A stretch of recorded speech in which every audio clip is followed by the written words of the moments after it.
Bismillahirrahmanirrahim. Assalamualaikum warahmatullahi wabarakatuh.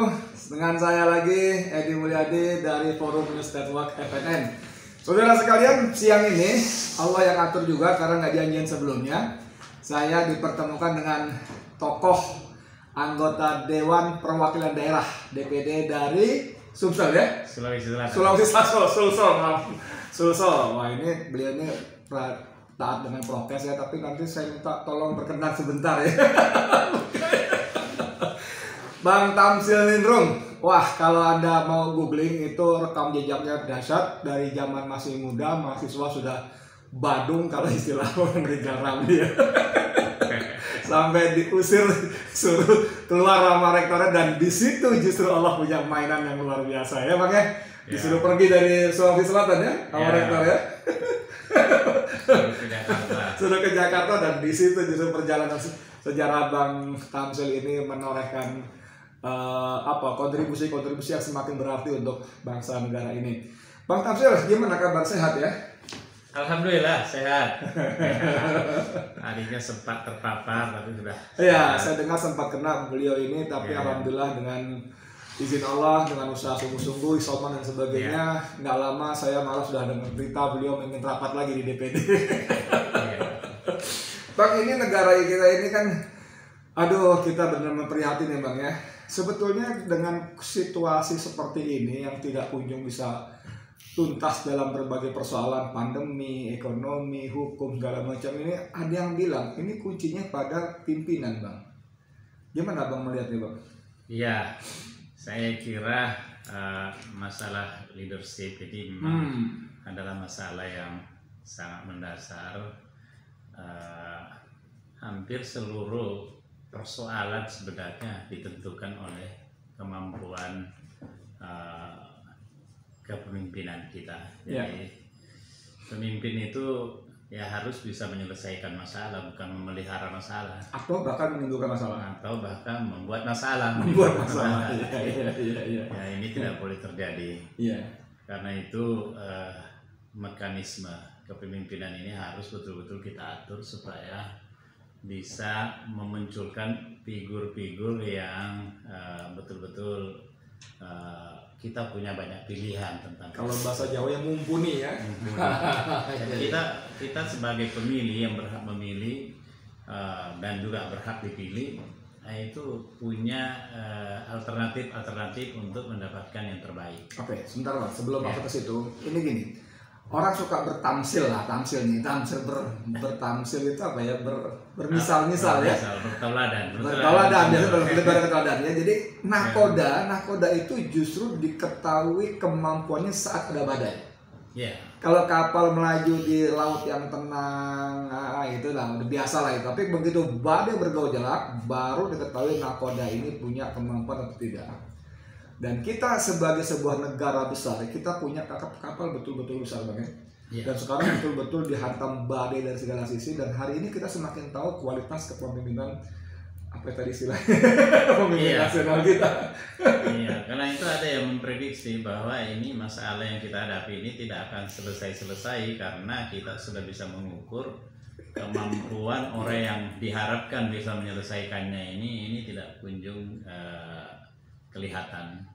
Bahkan orang memprediksi bahwa masalah apapun yang dihadapi Indonesia, meskipun dihadapi oleh banyak negara juga, tapi yakinlah bahwa Indonesia akan berada di urutan terkebelakang untuk tuntasnya masalah itu. Bang Tamsil, betul. Kita baru beberapa hari yang lalu baca bagaimana sebuah media internasional menyebut kita terburuk dalam penanganan pandemi.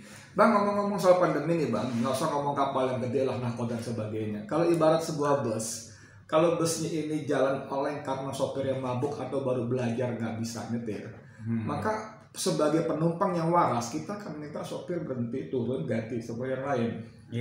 Tapi itu kan kemudian oleh penguasa dinarasikan sebagai tindakan makar.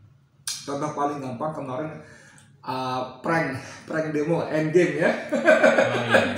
Prank demo endgame itu kan kemudian Mahfud MD mengatakan ada kelompok tak murni, gitu kan. Tujuannya nggak jelas ngomongin pandemi, kenapa minta ganti Jokowi kan gitu. Nah ini kan sebetulnya dalam tamsil macam tadi kan sebetulnya masuk akal dan itu yang seharusnya kan begitu Bang ya. Iya, karena memang orang melihat bahwa akar masalahnya di mana dan itu kita serahkan kepada penilaian rakyat.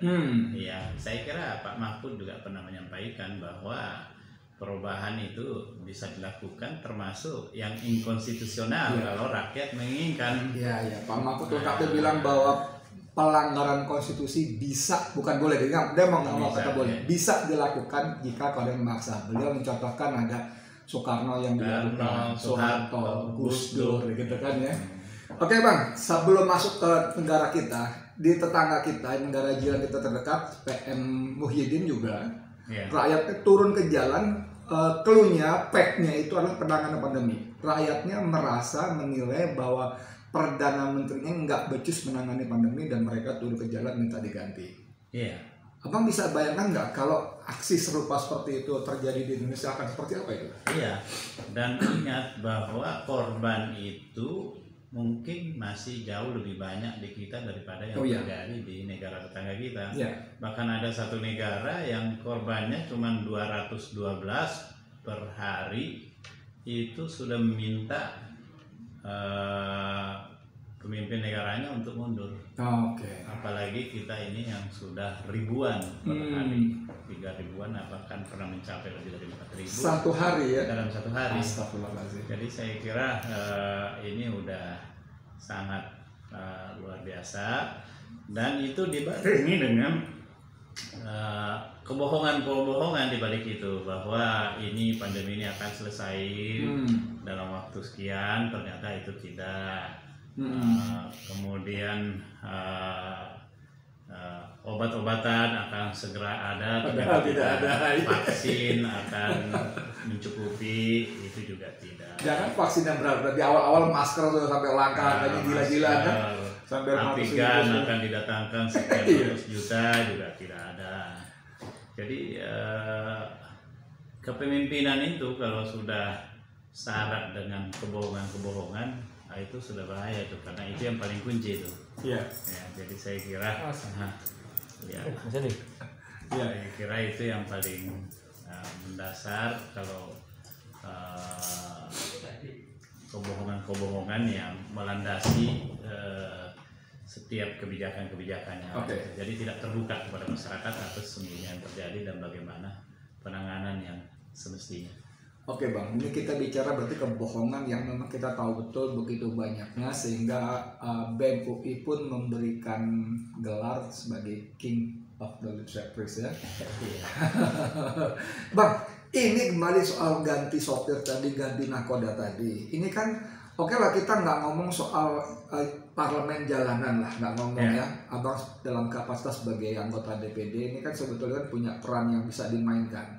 Dan saya mendengar, membaca, mengetahui DPD sudah mulai aktif terutama dalam konteks kepemimpinan nasional ya, dalam peran-perannya yang sepertinya teman-teman DPD khususnya yang saya baca betul ketuanya Pak Lanyala dan Abang sendiri itu aktif tentang presidensial threshold. Ya, ini seperti kita tahu. Terakhir kemarin berapa persen ya presidensial threshold ya? 20%, 20 dan 25. 20% suara ya? 25 kursi ya? Nah ini kan menjadi hambatan utama munculnya tokoh-tokoh yang mumpuni tadi ya? Iya, makanya kita membentuk tim kaji ketatanegaraan ini dan DPD melibatkan civil society. Jadi kita menghadirkan para pakar, guru-guru besar, akademisi untuk kita minta pendapatnya tentang masalah presidensial threshold ini. Dan di samping kita mengundang untuk ke DPD, juga kita melakukan Zoom meeting, juga melakukan FGD di beberapa kampus. Oke Bang, sorry sebelum masuk ke panjang lebar apa yang dilakukan, bisa nggak dikasih tahu ke Bang Edi channel penontonnya PT ini apa? Kenapa kita harus lakukan perubahan-perubahan? Nah, inilah parliamentary threshold ini, presidential threshold ini karena kita menilai bahwa ini yang salah satu yang menjadikan jalan kita bisa memunculkan pemimpin-pemimpin yang berkualitas, yang kita punya pilihan-pilihan yang banyak. Nah, dengan parliamentary threshold, presidensial threshold yang ada sekarang itu sangat membatasi, dan itu bertentangan dengan undang-undang. Makanya beberapa hari yang lalu kita menghadirkan Pak Zain Bajeber. Dia adalah pelaku sejarah, dia ayatullahnya amandemen undang-undang dasar ini.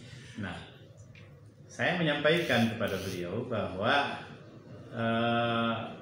yang beliau sendiri menyetirnya lebih awal bahwa sebenarnya yang presidensial threshold ini adalah akal-akalan DPR untuk menyuguhkan figur yang belum tentu itu yang diinginkan oleh rakyat. Nah, karena itu dia memaksakan sehingga dia nanti bisa mengoleksi seluruh suara-suara partai untuk mengarahkan kepada figur-figur tertentu, dan itu nanti bisa muncul perkongsian politik. Jadi bisa saja lawannya ini cuma boneka aja atau dua-duanya boneka diatur oleh yang dari luar. Diatur oleh luar. Nanti ini yang menang, setelah ini menang, yang kalah ini bergabung di dalam situ. Bisa seperti itu. Padahal kalau mau ya udah nggak perlu ada itu. Karena pasti juga terbatas orang yang akan maju ya. Dan kalau dua putaran akhirnya dua orang juga kan? Ya, dua orang juga terakhir dua putaran. Jadi saudara sekarang gini, saya bantu menjelaskan sedikit. Presiden threshold ini adalah ambang batas ya. Ada batas kewajiban yang harus dipenuhi oleh pihak tertentu, dalam hal ini partai atau perorangan, tapi belum ada, untuk bisa mengajukan atau diajukan sebagai calon presiden. Tadi Bang Tamsil bilang 20% suara, 25% kursi. Jadi peraturan ini hanya memberikan hak kepada partai yang atau gabungan partai, ya kan? Yang punya kursi 25% di Senayan atau punya suara 20%. Artinya yang kecil-kecil nggak bisa. Dan seperti Bang Tamsil tadi bilang, ini akhirnya memunculkan apa yang disebut tanda kutip monopoli. Hanya orang-orang tertentu yang bisa diajukan oleh partai. Jadi seolah-olah kita diberi kebebasan beli A apa B, tapi A atau B itu masing-masing ya dia juga, ya kan? Waktu dia maju, misalnya Bang Tamsil deh, kita percaya ini dia cocok, mampu, amanah, integritas, berani, bersih dan sebagainya. Tapi dia nggak bisa maju karena tidak memenuhi syarat threshold tadi. Dia harus cari partai yang mau mengusungnya. Partai A, partai B atau apa. Nah, untuk mengusung partai ini pun beliau tidak gratis, tahu kan? Ada uang mahal lah istilahnya ya, dan itu kalau sampai presiden bisa ratusan miliar. Anda bisa bayangkan. Jadi kalau beliau punya uang, pakai uang sendiri. Tapi kalau beliau nggak punya uang, pakai yang biasa disebut dengan bohir-bohir tadi, para oligarki. Nah, Anda bisa bayangkan calon-calon itu orang-orang yang dimodalin oleh pemilik dana yang disebut oligarki tadi. Jadi siapapun si A atau si B yang menang, tetap yang menang oligarkinya. Begitu si A atau B tadi menang menjadi presiden, tugas utama dia adalah balas budi. Dan ini menjelaskan. Dan ini yang sekarang sedang digarap Bang Tamsil dengan DPD dan kawan-kawannya supaya aturan 20% ini dienolkan. Bang, bagaimana sekarang? Masih dalam kajian. Dan saya kira teman-teman di DPD sepertinya bulat ingin supaya itu 0% itu threshold ini. Tapi kan itu tidak mudah Bang ya? Tentu tidak mudah karena nanti akan berhadapan dengan partai-partai khususnya yang suaranya mayoritas mutlak di parlemen, mayoritas. Sekarang ini paling terbesar siapa? Partai secara partai. Kalau partai yang terbesar PDIP. Itu berapa persen? 19, hampir 20%. Tapi lebih besar DPD jumlahnya kalau di MPR karena 136. Kira-kira berapa persen tuh? 30? Enggak sampai, saya kira enggak sampai juga 30, tetapi lebih 20%. Lebih 20%. Di atasnya PDIP. Dan itu sudah bulat teman-teman DPD ya? Meskipun ada anggota-anggota di situ yang terafiliasi dengan partai, tapi saya kira dia akan menunjukkan semua akal sehat dia bahwa kita ini non partisan, tidak ada kepentingan dengan partai, bahkan bisa jadi berkolaborasi dengan partai juga yang menginginkan seperti itu, seperti Demokrat juga mau juga untuk 0%. PKS ya tidak sampai 0%, tapi konsepnya dia dulu itu pernah mengajukan 10%, bahkan juga saya kira setuju kalau sekedar batasannya kepada lolos menjadi peserta pemilu itu bisa juga. Tapi sebenarnya yang lazim di mana-mana ya memang tidak ada pembatasan untuk pencalonan. Yang ada itu adalah keterpilihan. Nah, makanya kita itu mengenal sebagai sistem kita itu 2 ronde. Nah, jadi mayoritas 2 putaran. Nah, kalau cuma 2 calonnya buat apa 2 ronde? Nggak mungkin kan? Nah, meskipun tidak memenuhi seperti yang disyaratkan di dalam Undang-Undang Dasar, tetapi kalau dari awal kita membuatnya seperti itu, ya saya kira akan memunculkan figur-figur yang bagi pemilih itu punya banyak pilihan. Jadi Bang, bukan kalau tadi abang mengutip lagi. siapa tadi Zain Banjidar tadi bahwa ini akal-akalannya, saya juga tidak begitu paham dengan konstitusi kita karena saya tidak berbelajar di bidang itu. Tapi saya belum ketemu di pasal-pasal undang-undang dasar kita itu tentang presiden threshold. Di pasal 6. Oh, di dalam undang-undang dasar memang tidak ada. Tidak ada. Jadi yang ada akal. dalam undang-undang yang dibuat. Ya, dan memang itulah yang menjadi alasan MK bahwa ini diberikan kewenangan kepada DPR untuk menafsirkan itu, dan itu dikembalikan kalau mau merubah ya robahnya di DPR ya di undang-undang ketika dirumuskan undang-undangnya itu. Tapi kalau kita lihat bahwa itu sebenarnya sudah tegas, tidak ada di situ presidensial threshold dalam undang-undang. Yang ada memang disebutkan bahwa 2 ronde itu jelas ada. Kemudian yang lain menyebutkan tentang partai atau gabungan partai. Gabungan partai atau gabungan partai itu oke lah. Jadi saya baca pernah beberapa hari lalu itu sudah 48 negara yang tidak menerapkan itu dan membuang tentang itu, dan itu mereka kebanyakan memang mampu menghasilkan pemimpin yang memang dibutuhkan dibutuhkan. Kita 24 triliun loh kemarin loh pemilu kita loh. Menghasilkan pemimpin yang kayak gini, aduh gimana? Makanya Profesor Palina Singka itu menulis buku tentang itu, dan dalam bukunya disampaikan tidak ada satu negara pun yang menerapkan sistem seperti ini kecuali Indonesia. Oke lah kalau sistem itu lebih baik daripada negara-negara lain, kita oke, tapi masalahnya ini tidak ada satu yang menerapkan karena ya jelek. Oke, sebagai penutup Bang, kira-kira bakal sampai di mana nih perjuangan DPD ini? Melihat pasti batu karang tembok baja, pasti kan nggak akan menyerah. Dan mohon maaf sekali anggota DPD, walaupun tadi saya tanya benar-benar solid nih Bang, kan begitu mereka terancam oligarki ini kan buat mereka mengguyurkan jebret rupiah ke dolar kan bukan hal yang aduh. Makanya kita berharap ya kalangan aktivis yang ingin masa depan negeri ini menjadi lebih baik, ayo kita sama-sama merubah ini, memperbaiki. Nah, kalangan akademisi kita ajak, ya kalangan dai semua kita ajak. Karena itu kita undang berdiskusi, dan ini menjadi satu civil society yang betul-betul bisa memberikan penekanan supaya ada perubahan untuk kehidupan demokrasi yang lebih sehat. Karena demokrasi kita sekarang ini sedang sakit. Ya. Jadi saudara sekalian, itu tadi saya anggap sebagai pesan dan permintaan lah dari seorang Tamsil Lindrung, anggota Dewan Perwakilan Daerah yang sudah kita baca rekam jejaknya. Dan saya kira obrolan tadi menunjukkan bahwa betapa sakitnya negara kita, demokrasi kita, berputar dari itu ke itu aja, 4L ya, lu lagi, atau dia lagi. Karena siapapun pemenangnya dalam sistem seperti sekarang ini, pemenang utamanya adalah oligarki. Ya, si pemberi modal. Mohon maaf, siapapun kalau dengan situasi seperti ini.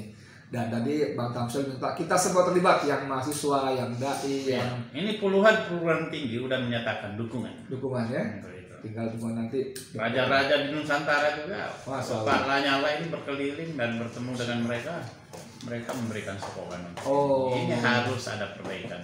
Oke, kita berdoa semoga Allah berikan kemudahan dan ridhoi perjuangan ini supaya kita punya negara Indonesia yang lebih baik masa depan. Gitu Bang ya. Terima kasih banyak Bang. Ya. Assalamualaikum warahmatullahi wabarakatuh. Saudara, demikian obrolan saya dengan Bang Tamsil Lindrung, semoga bermanfaat. Saya Edi Mulyadi untuk FNN. Assalamualaikum warahmatullahi wabarakatuh.